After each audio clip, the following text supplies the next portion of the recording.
Hi, thanks for tuning in. This is a weekend review for the week ending August 4th, 2023. We're looking at a weekly chart of the S&P 500.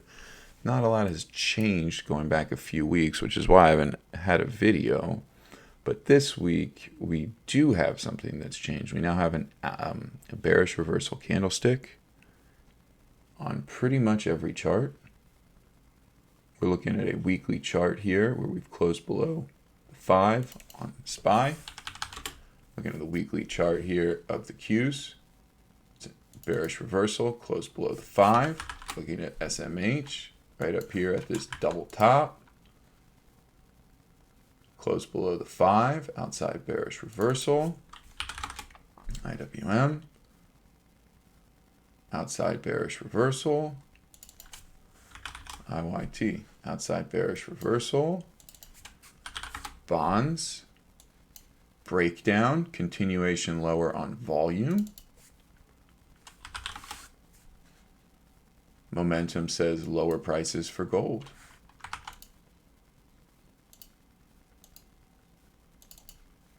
ABC into a rising 200? I think so.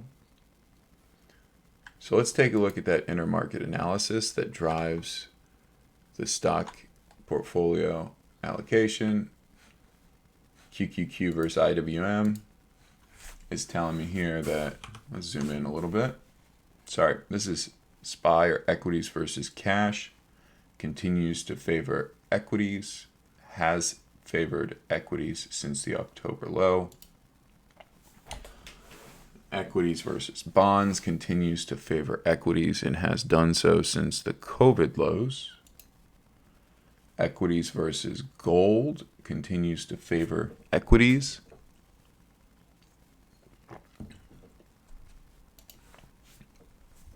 Equities versus commodities is pulling back, still in an uptrend, but is pulling back. And if you look at things like oil, they've had a pretty good week, pretty good couple of weeks. So now that we know equities are outperforming all the defensive asset classes, let's zoom into some of the sectors, the offensive sectors within the equities. And like, for example, IYT versus IWM.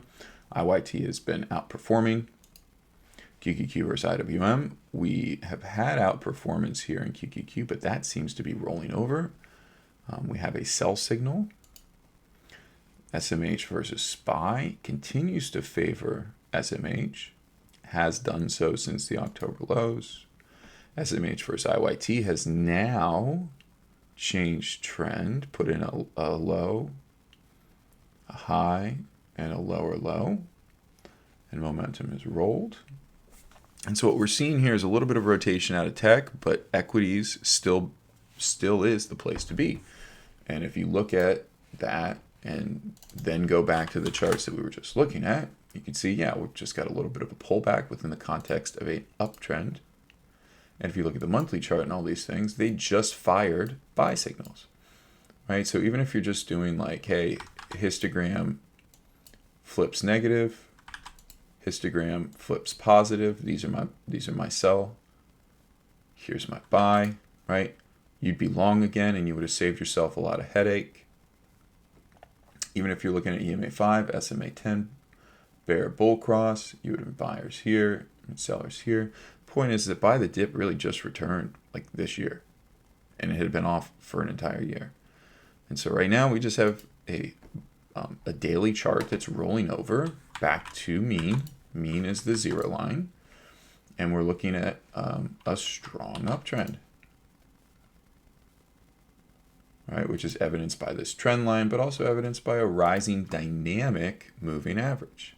So pulling back to 444 should catch a bid today, if not all the way back down here. So we'll see, but buy the dip long term remains the play, and any pullback to 442, which is the weekly 10, is a strong buy. And I mean, even if they come down at this green line, it's a strong buy. And that's the case on all these charts. I mean, look at the Qs. Pulling back to the 10 at 367, could pull back to 350, strong buy. Zoom into the daily, ascending channel.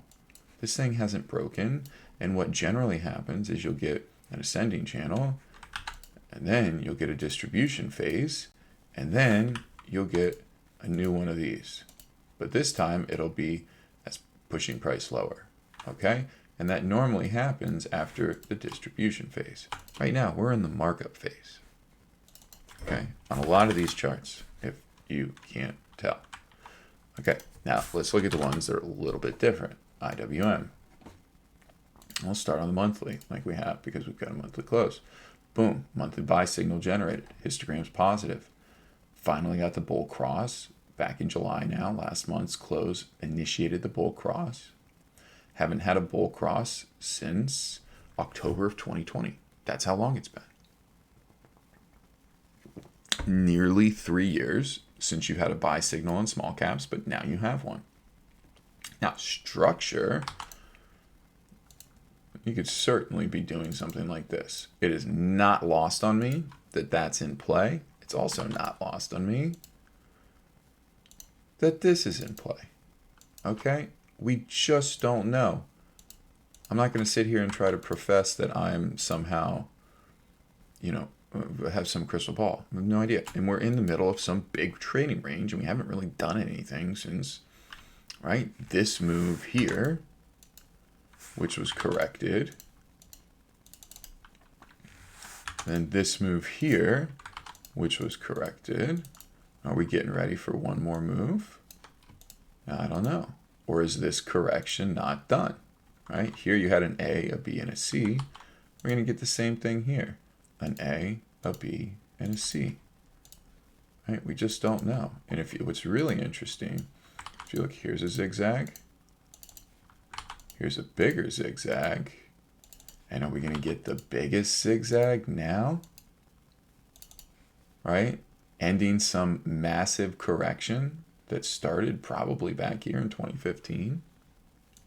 Right? Because if this plays out, we'll be back to 2014 prices. Hadn't done anything in over a decade. Right? Because that'll happen by next year, 2024. But we don't have that right now. That's all subjective. I don't have that. What we have is a range. This is stuck in a range. Okay? And we've had a downtrend that has been broken. And we have a monthly buy signal that just originated or fired. And we have a weekly momentum that it says buy the dip on any dip into this orange and yellow lines. Right now, this 191 level is a very important level. If you zoom in, she's held the 20, but could clearly pull back, fill that gap there.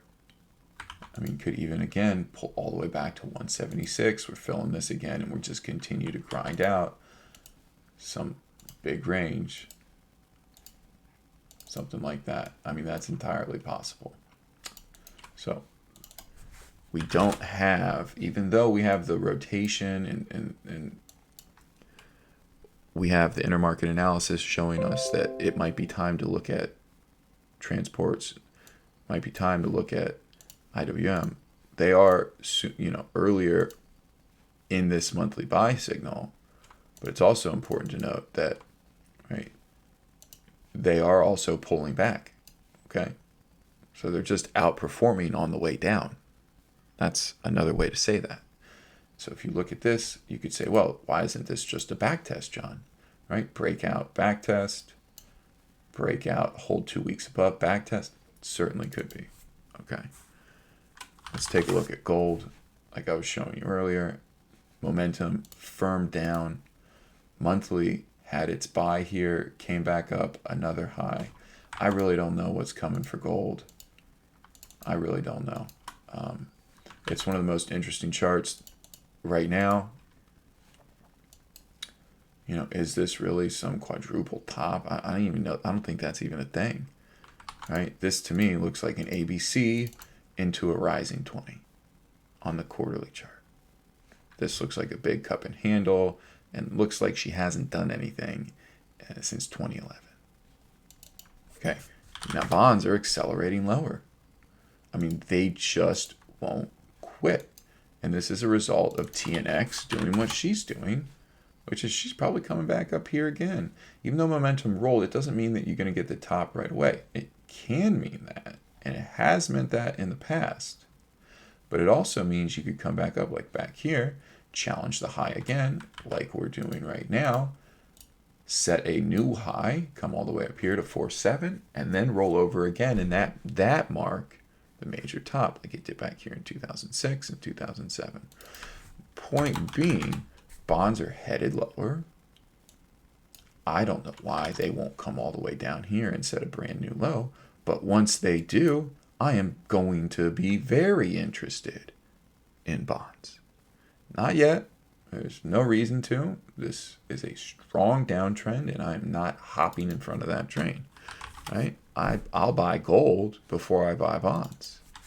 And looking at cash, momentum on the monthly is still rolled over. And to be honest, I think this is the play. Somewhere in here, you're going to get something like that. But it's not about what I think. It's about what the market's doing. PPO's at 0, so this thing could go either way. And it's breaking a downtrend. So just keep in mind that while the SPY versus UUP ratio is still preferring equities over cash, this could change very, very soon.